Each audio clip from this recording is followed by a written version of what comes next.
Most hosting advice starts with a recommendation. I start with a measurement. Before you choose hosting, you need to know which part of the site breaks under pressure. In this lesson, I show you that breaking point happening, measured on my own machine. Then I give you a simple method to pick the right plan every time. Here is a plan that looks great. 50 websites, 50 gigabytes of storage, 200,000 visits a month, a low price. For a brochure site, this plan is fine. But our client is launching paid courses. People log in, add a course to the cart, check out, watch lessons, and take quizzes, many of them at the same time, especially on launch day. Storage and visits miss the point. Here is the real question. How many logged in requests can this plan serve at once before people wait? Check that number first, then choose the plan. In Lesson 1, we built the mental model. A WordPress page is a request. It travels through the web server into PHP, through WordPress, the plugins, the theme, and the database, before any HTML comes back. Hosting is the budget for that work. Your plan sets how much PHP runs at once. It sets how much memory each request gets. It sets how fast the database answers and whether the resources are yours or shared. Hosting is a performance decision. It sets the ceiling for everything else in this course. This is where most hosting comparisons go wrong. Not all requests cost the same. A cached request is a public page, already stored as finished HTML. You serve it without running WordPress. It is cheap. A dynamic request is a cart, a checkout, or a logged-in lesson. It runs PHP and hits the database every time. It is expensive. Background work, like scheduled jobs and emails, costs resources even when no one is viewing a page. The mistake is not that people compare hosting plans. The mistake is what they compare first. They look at storage. They look at monthly visits. They look at the number of websites allowed on the plan. Those numbers matter, but they do not answer the question that breaks a real WooCommerce or course site. The question I care about is this: how many requests have to run WordPress right now at the same time without a full page cache? That is the number that decides whether people wait. Everything I measure next runs on a local WordPress site on PHP 8.5. This is a local WordPress site with WooCommerce installed and 3 products in the cart.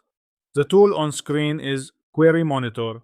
It shows how long WordPress took to build the page and how many database queries it ran. Query Monitor only appears when WordPress actually runs the page. So every number here is the real cost of building that page from the start. In this local setup, there is no full page cache serving this request. So, this number is the cost of WordPress building the page here. On the left, the home page. Took 386 milliseconds to build, with 73 queries. The home page can be cached. On a live site, a page cache serves it as a finished file with no PHP at all. On the right, the cart page. Took 603 milliseconds to build, with 97 queries. The cart should not be served from a full page cache because it changes per visitor. So every cart request still needs WordPress runtime. It cannot be replaced by a static HTML response. Both pages do real work. The home page can hide that work behind a cache. The cart cannot. That is one request. Now watch what happens when many arrive together. Here is exactly what I run, so you can repeat it. This is a small load test script for a tool called K6.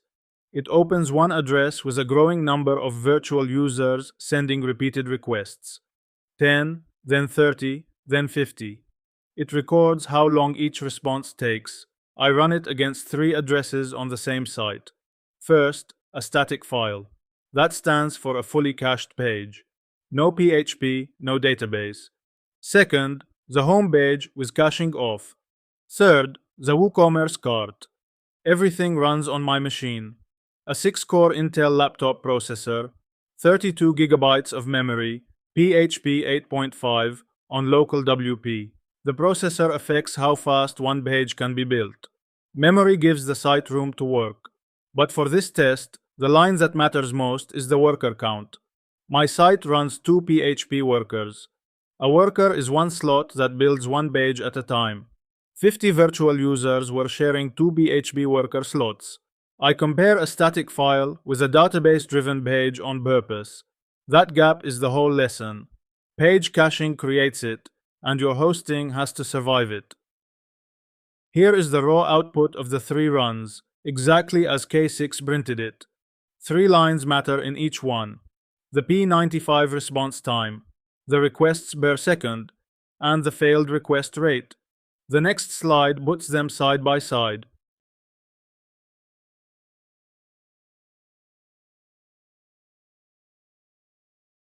Here are the 3 results. Look at the slowest typical response time. 95 out of every 100 requests stayed under it. The tool labels this number P95. The cached static file stayed flat at about 117 milliseconds. It served 422 requests every second with 0 failures. More users barely moved it because no PHP runs. The uncached homepage climbed to 13.6 seconds and served 6 requests a second. The cart page climbed the same way, 10.4 seconds, 5 requests a second. Notice the cart served fewer pages per second than the home page. Each cart page costs more to build. You saw that cost in Query Monitor. Under load, that cost turns into fewer pages served. Read those 2 lines together. Every page that runs PHP hit the same wall.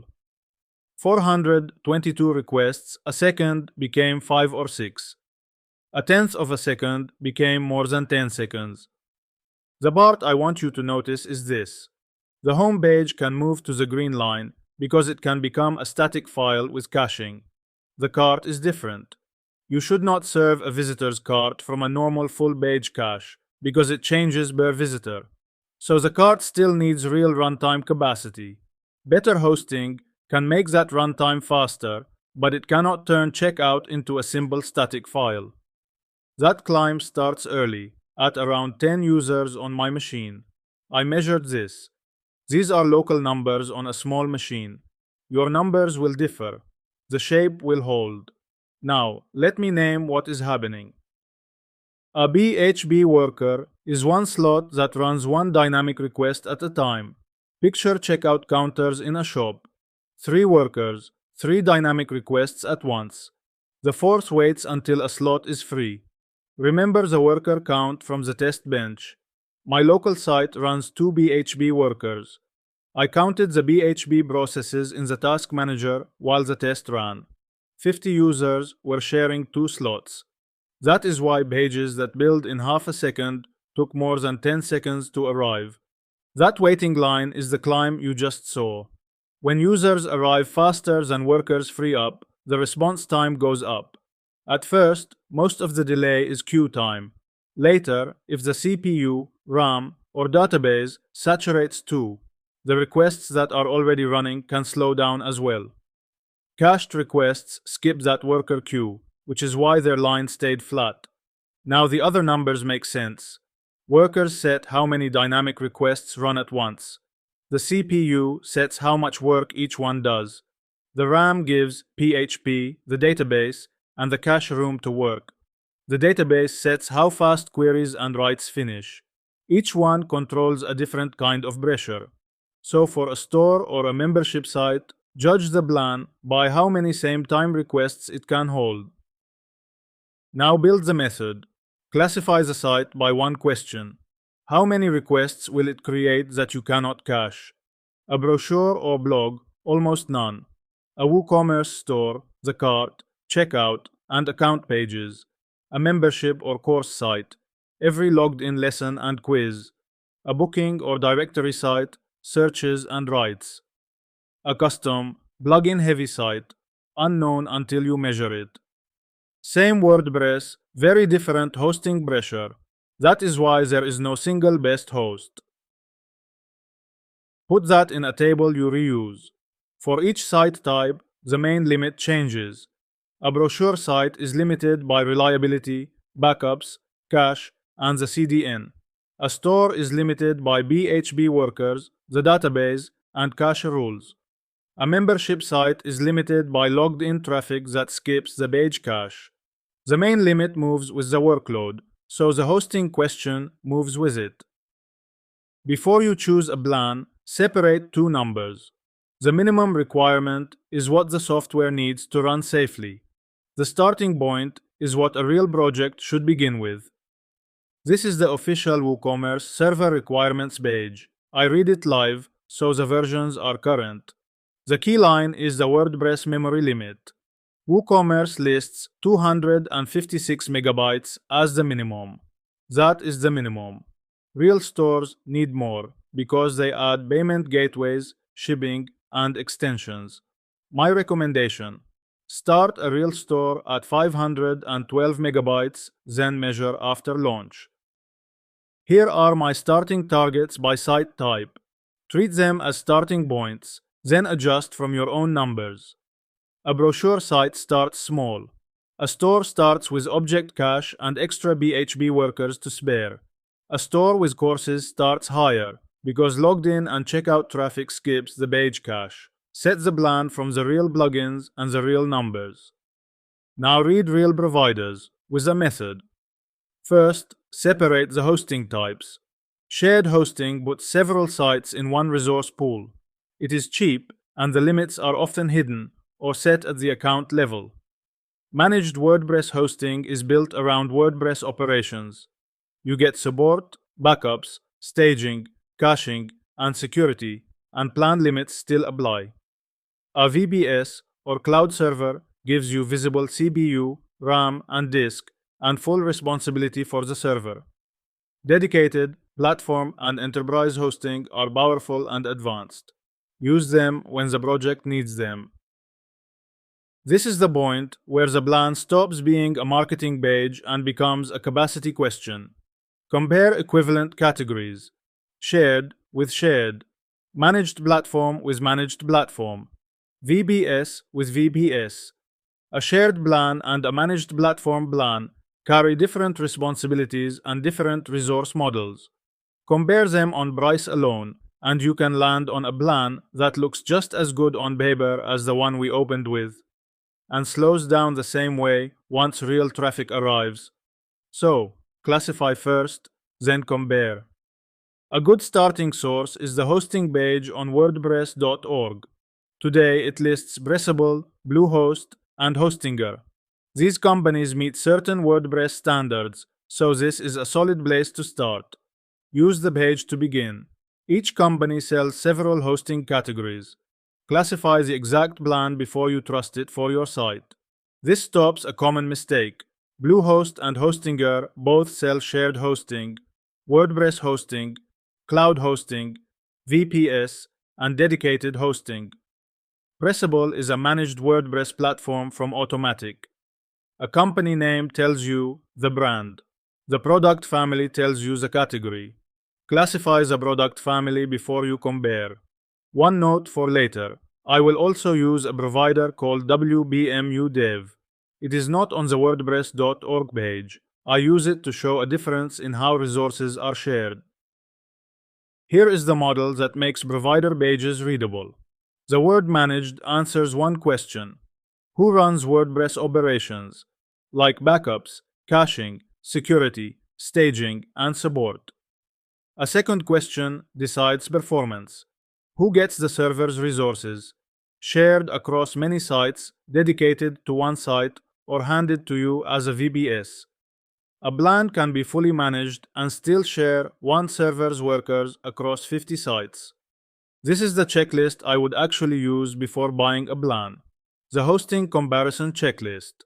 For every plan, capture the category, the exact plan, the number of sites, the storage and file count, the traffic model, the runtime resources, which are CPU, RAM, workers, and database, and the operations.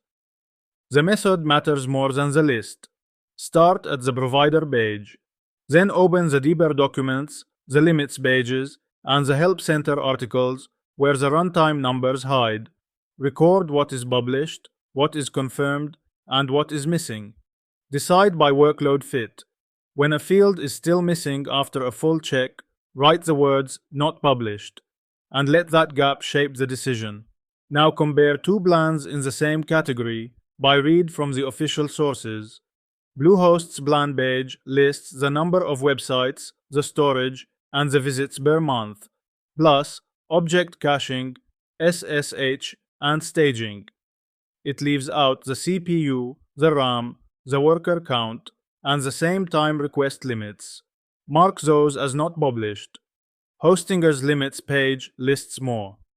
At my last check, the web business column showed 50 websites, 50 gigabytes of NVMe storage, a file count of 600,000, 60 PHP workers, 150 databases, 3 gigabytes of RAM, 2 CPU cores, and a PHP memory limit of 2048 megabytes. Here is where the measurement pays off. That worker number is for the whole plan, and the plan hosts up to 50 sites. Those 60 workers cover the whole plan, and every site on it shares them. You saw what happens when dynamic requests outrun the workers. The response time goes up, and people wait. This is a solid shared resource plan, exactly as we classified it. Understand what that worker number really means, because it changes the decision. Resource sharing is its own question. To show it, look at one managed provider that offers both models. WPMU Dev's documents describe dedicated hosting, where all of a server's resources go to a single site, and unlimited hosting, where the server's resources are shared between all the sites you put on it. You pay for the server, and you run as many sites as it can handle. Both are managed. The operations look the same. The resource sharing is different. For a site with steady dynamic load, that difference is the slowdown we measured. A VPS shows the other extreme. The infrastructure is fully visible. DigitalOcean's basic servers list the memory, the virtual CPU, the transfer, and the disk. Two things stay true. Their own documents say the basic servers use shared CPU, and they recommend dedicated CPU when you need steady performance for production. So one visible virtual CPU still hides how many same-time requests the CPU can complete, and a VPS hands you the whole server. You manage PHP, the web server, the database, backups, monitoring, security, and updates. The next two sections are the advanced lane. If you build only brochure and small business sites, stop at the recap. If you build stores and course platforms, this is where it gets real. Take our launch client, WooCommerce, plus a course platform, 20 courses, 1,000 students, and 50 to 100 active at once during a campaign. Size it from the workload you now know how to measure. The plugin minimums, the requests you cannot cache, like checkout, logins, lessons, quizzes, and progress writes, and the same time user count. My starting target, around 4 CPU cores, 4 to 8 gigabytes of RAM, 512 megabytes of PHP memory, object cache, and staging. The full calculation with every plugin and a sample recommendation is in the case study document in the description. The top tier is enterprise or revenue critical projects. Here, a plan name is never enough. You need architecture proof before launch. 4 things frame the review. Architecture, how traffic reaches WordPress through the CDN, the cache, the origin, the object cache, the database, search, media, and outside services. Proof, load tests, the kind we ran today at production scale, plus cache metrics and a slow query review. Operations, deployment, rollback, monitoring, and an incident plan. And the decision made from those results. The enterprise case study document in the description has the full checklist. Use it for high revenue or brand critical work. Back to the core path. Before you buy, run 5 checks. Site count. Check how the resources are shared, beyond the number of sites allowed. Traffic. Check what happens when you go over. A charge, a slowdown, or a shutdown. File count. Check the cap and how your media grows against it. Backups. Check how long they are kept and how fast you can restore. Support. Check whether they will look at slow requests, logs, cache, and the database. That is the support you need when something slows down. Quick examples: a brochure site. Prioritize reliability, backups, cache, and the CDN. A WooCommerce store. Prioritize PHP workers, database rights, object cache, and staging. A custom, heavy site. Prioritize staging, profiling, and visibility into the code. The rule under all of it: match the hosting to the workload. The workload decides the plan. Here is your task. It is what I did at the start. 1. Install WooCommerce and Query Monitor on a local WordPress site. 2. Open your cart page and write down how long it took to build and how many queries it ran. 3. Install K6 and run the load test from the description against a cached page and against your cart with a rising number of users. 4. Find the load stage where your cart response time starts to climb. That number is what your hosting has to survive. Bring that number to the plan comparison, and the decision becomes much easier to defend. To remember, hosting is a performance decision made at the start of the project. The number that matters is the count of same-time requests you cannot cache, and you can measure it. Classify the site. Compare equivalent categories. Treat unpublished limits as unknown. Use the checklist to make the decision repeatable. The next lessons cover caching, database queries, plugins, themes, and core web vitals. The same approach carries through. We locate the slow layer by measurement, then fix it.